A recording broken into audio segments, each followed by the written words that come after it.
P.T. Barnum once stated, "There's no such thing as bad press." Though considering he died 58 years before Peter Molyneux was even born, he probably would have chosen alternative words if he ever met the guy. But using a follically challenged, polar-necked vampire known for constantly talking out of his arse would ironically have been vastly preferable to some of the game advertising we have lined up today. PR stunts created with good intentions, but gauged public opinion horribly wrong. So this episode we take a look at these problematic promotions, these horrific humbugs, and these blasphemous ballyhoos, as I say, but hello you, I'm Guru Larry, and I welcome you to Fact Hunt. 5 shocking marketing stunts that backfired.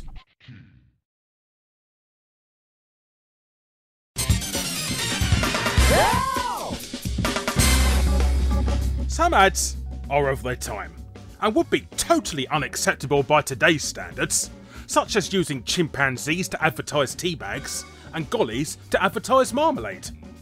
But one of the final taboos was sexually objectifying women to teenage boys. And no gaming advert did this as blatant than the rather forgettable 2005 racer, Juiced. Being one of the final games developed by Acclaim before their bankruptcy weeks before release, and the game vultured by THQ, having Acclaim's logo on the front meant the majority of the pre-existing advertising for the game had to be destroyed. So the new publishers decided to not only give more time to the newly owned Juice games to refine its gameplay, but also work on promoting it themselves, with this absurdly offending and sexist commercial.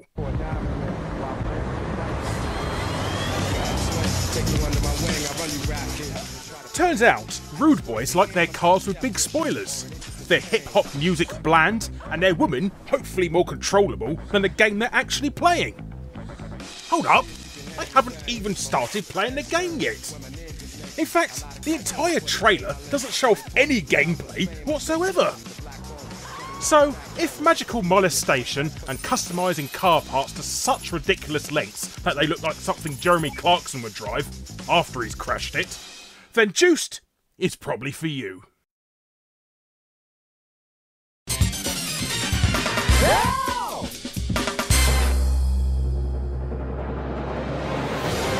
Back in 2007, after the release of Sony's first Grumpy God Simulator game, the Santa Monica studio went ahead and started working on its sequel, God of War 2.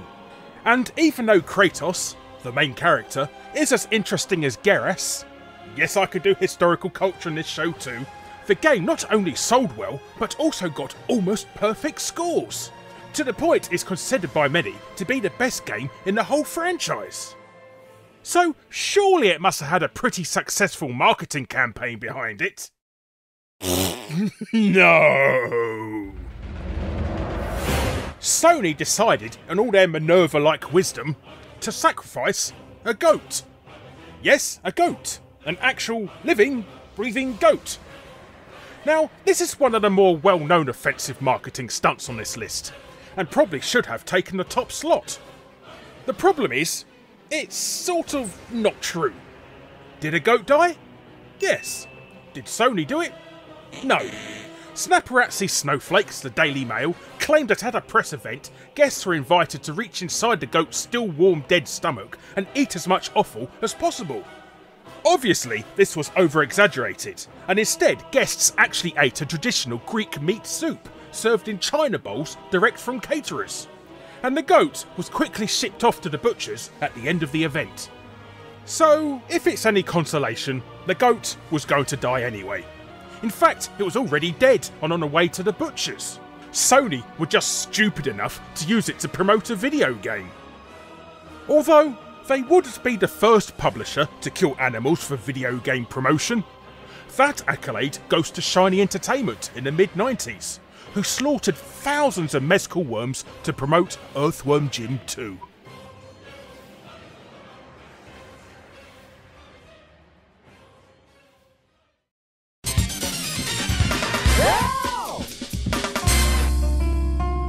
Alright, this one isn't offensive as such, but instead, it's just plain stupid. So consider it a freebie.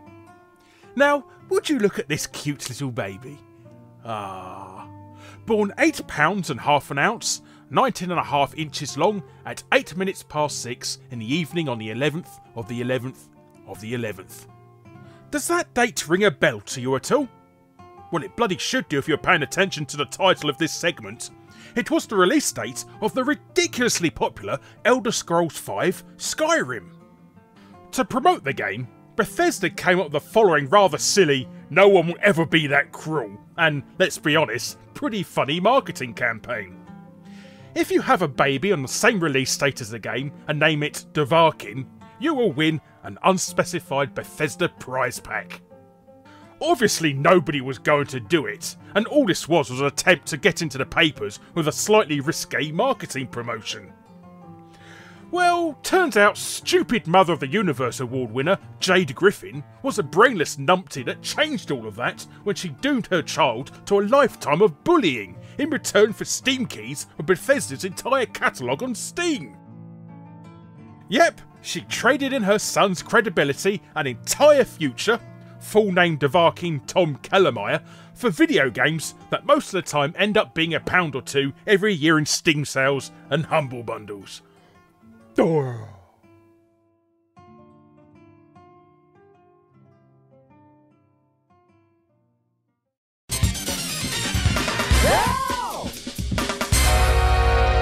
Sega!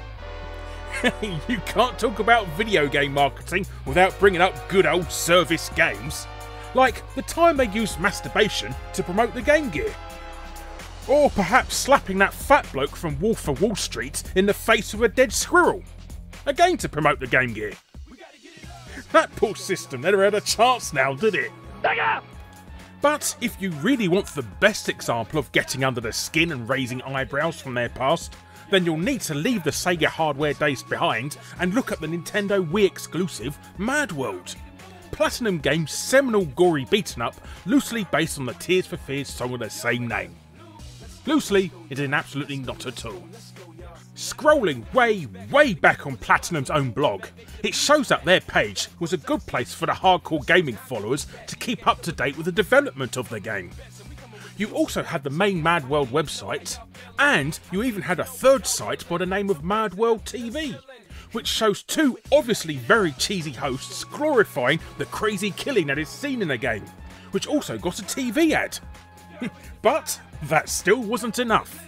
To really ruffle feathers, Sega decided to scatter several severed monochrome looking arms around London, holding a free copy of the game.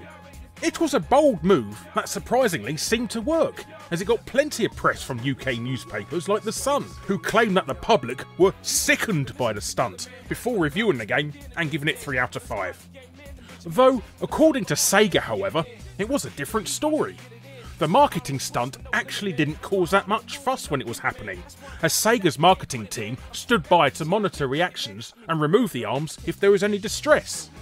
But whatever the outcome, you got to admit that dropping realistically looking body parts around London in broad daylight is indeed a pretty risky move.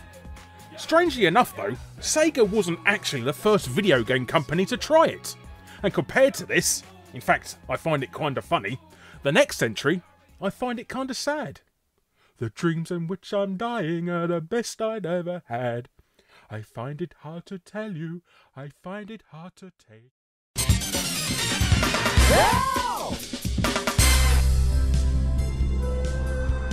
Without doubt, the absolute kings of offensive advertising must go to Capcom's seminal itchy tasty simulator, Resident Evil.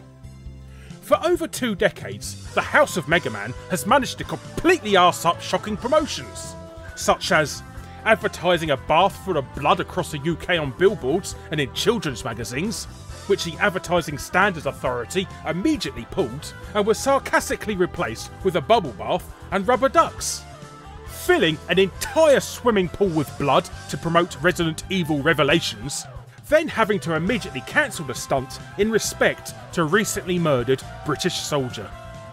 Sending random text messages to mobile phones, telling the owner that they've contracted the T-virus, most of which were to people who didn't even know anything about Resident Evil, so generally thought they had caught a virus.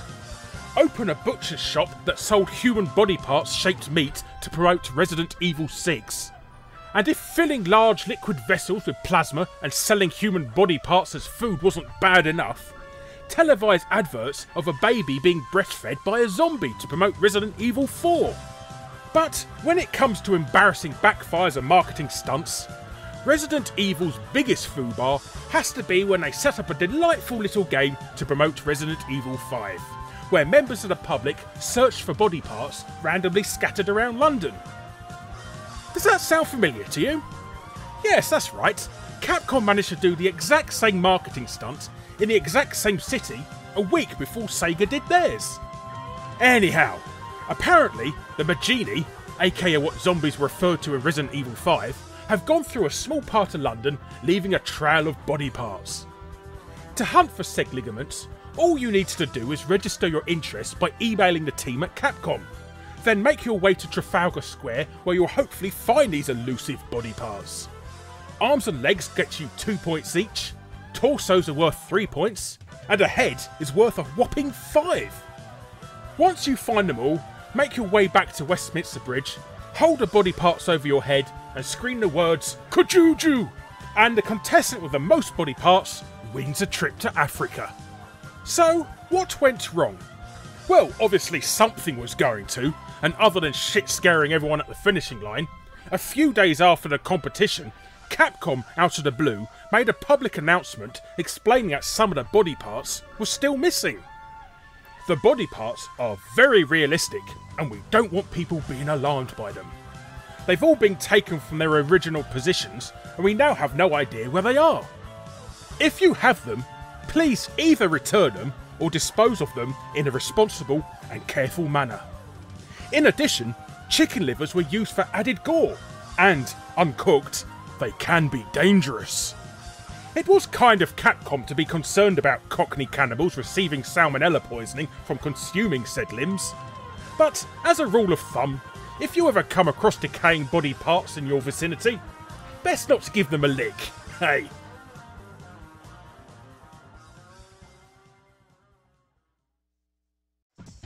Hello you, thanks ever so much for watching. Be sure to subscribe to be first to see future Fact Hunt episodes. Click on the bell if you already are to make sure you're notified, and be sure to check out my other episodes.